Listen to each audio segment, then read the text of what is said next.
जो भजनलाल जी की सरकार में काम किए, उससे जो केंद्र सरकार की योजनाएं थी वो अमली जाला पहनकर हम सबके बीच में आई।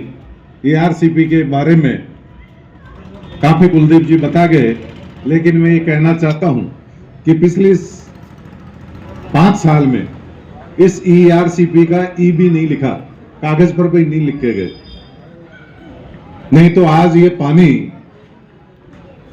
हमारे बांधों के करीब होता। केंद्र सरकार ने 30,000 करोड़ रुपए जल जीवन मिशन में भेजा और राजस्थान सरकार इसे लागू करने में इतना ढीला रही कि नीचे से हमारा दूसरा स्थान पूरे देश में रहा। यही कारण है कि आज सबसे ज्यादा मेरे पास फोन आते हैं तो पानी की समस्या को लेकर आते हैं। कहीं लाइनें नहीं है तो कहीं टंकी नहीं है तो कहीं मोटर नहीं है, कहीं व्यवस्था सही नहीं है।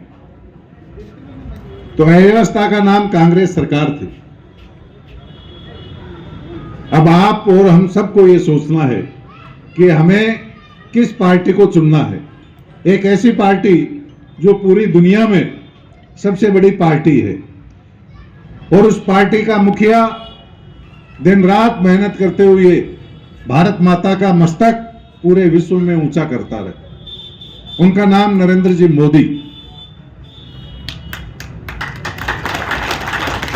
हमारे पहले हम पढ़ते थे इंग्लिश में गुड बेटर बेस्ट आता था, ठीक अच्छा बेहतर। तो मैं आपको ये कहना चाहता हूं, मैं ये नहीं कहता और कैंडिडेट कैसे हैं, लेकिन अगर बेहतर और सर्वश्रेष्ठ की बात होगी तो राव साहब से ये सम्मान कोई भी नहीं ले सकता। ये हमारा सौभाग्य है कि राव साहब हमें एक प्रत्याशी के तौर पर मिले हैं।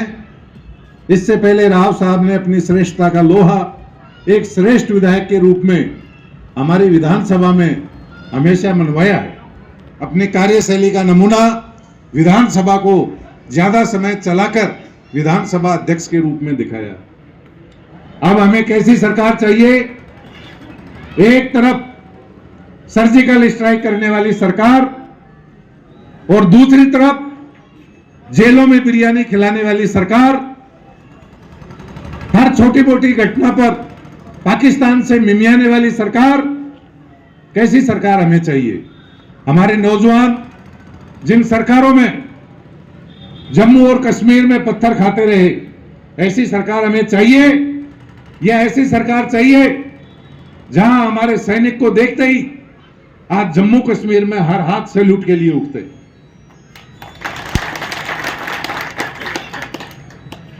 इस एक देश में 2 विधान देने वाली सरकार चाहिए या 370 धारा खत्म करने वाली सरकार चाहिए?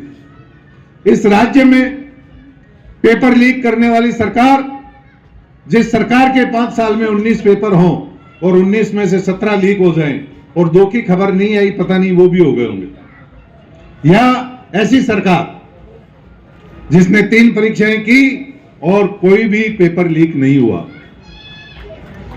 एक ऐसी सरकार जो 2051 तक ईआरसीपी योजना लागू करने की बात करती हो, या ऐसी सरकार जो 2029 तक पूरा ईआरसीपी का कार्य करने का वादा करती हो?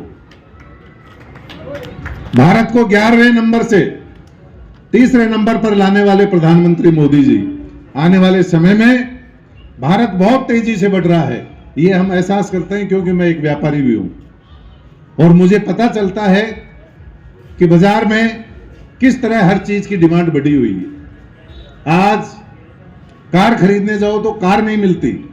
गरीब से गरीब आदमी, जो कांग्रेस ये नारा देती थी कि कांग्रेस नारा ये देती थी कि गरीबी को खत्म करते थे, लेकिन गरीब गरीब पैदा हुआ और 50 साल में गरीब की गरीबी में मर गया, या 10 साल में 25 करोड़ लोगों को गरीबी से बाहर निकालने वाली सरकार चाहिए। ये सब हमको सोचना है और इस सोच को मूर्त रूप में बदलने के लिए 19 तारीख का अवसर है कि लोकसभा में किस तरह से प्रधानमंत्री जी मोदी जी वापस दोबारा भारी बहुमत से शपथ लें और हम सबके लिए मौका है कि किस तरह से राव साहब को हम 5 लाख वोटों से जिताकर लोकसभा में भेजें।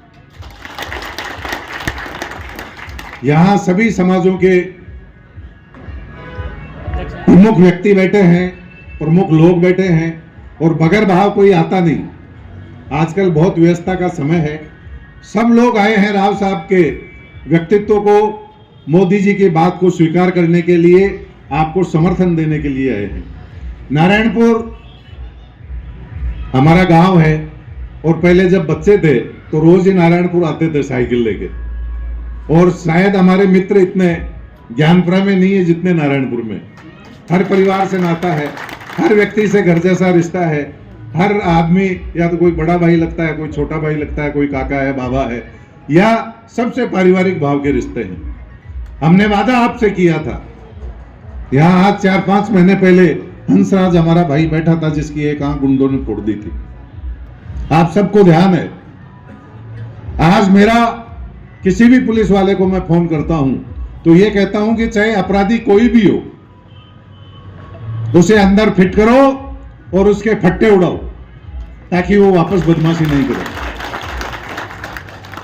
और पूरे बानसूर विधानसभा क्षेत्र में 3 माह में आपने ये अंतर महसूस कर लिया होगा कि यहां जो गोलियां चलती थी, आज गोली चलाने वाले के हाथ कांपते हैं। अगर कोई व्यक्ति किसी पर अत्याचार करेगा तो हम उसे छोड़ेंगे नहीं, चाहे हमारे परिवार का ही क्यों नहीं हो। हमारा सुशासन का वादा है, आपकी सेवा में कोई कसर छोड़ेंगे नहीं। और एक आपके करबद्ध हमारी ये प्रार्थना है कि आपने मुझे आशीर्वाद दिया, स्नेह दिया, आगे बढ़ाया, विषम परिस्थितियों में भी आपने साथ दिया। पिछली बार आपने जिता ही दिया, लेकिन जितनी मेहनत आपने मेरे साथ की, मेरे लिए की, आज सारी पार्टी एक साथ है, सभी लोग एकजुट हैं। और मेरा आपसे निवेदन है कि जिस तरह 55,000 से हम पिछला मार्जिन लेकर जीते लोकसभा चुनाव, उससे ज्यादा रिकॉर्ड हम आप बनाएं, ऐसी मैं आप सबसे गुजारिश करता हूं और निवेदन करता हूं कि 19 तारीख को आप सभी लोग मत दें, अपना अमूल्य समय दें, क्योंकि राव साहब के रूप में एक हमारे मत की जो कीमत होती है, वो एक अमूल्य मत की कीमत एक अमूल्य रत्न को देकर ही हमारे वोट की कीमत होगी। तो मेरी आप सबसे गुजारिश है, वैसे भी राव साहब हमारे पास के विराटनगर को भी आपने प्रतिनिधित्व दिया है, अब विराटनगर की जगह एक और सापरा बीच में बन गई, अब सापरा को कंटिन्यू आपने प्रतिनिधित्व दिया, तो ये हमारे क्षेत्र के ही हैं, परिवार के हैं, हम सबके हैं। और आप में ये आनुवंशिक गुण है कि सबको साथ लेकर चलते हैं, चाहे गरीब हो चाहे अमीर हो, सबकी सुनते हैं और आने वाले समय में ये पूरे क्षेत्र को सेवा कर सके, पूरे हमारे लोकसभा क्षेत्र में हमारी आवाज बन सके, इसलिए हम सबको ताकत देनी है। मैं आप सबसे गुजारिश करता हूं कि राव साहब 36 कौम के नेता हैं और 36 कौम का नारा है, थोड़ा जोर से बोलो ताकि ये लगे कि भाई राव साहब तो सुबह से आज कुछ लिया नहीं है, शायद जलसे चल रही है व्यवस्था और हम सब लेट किए जा रहे हैं।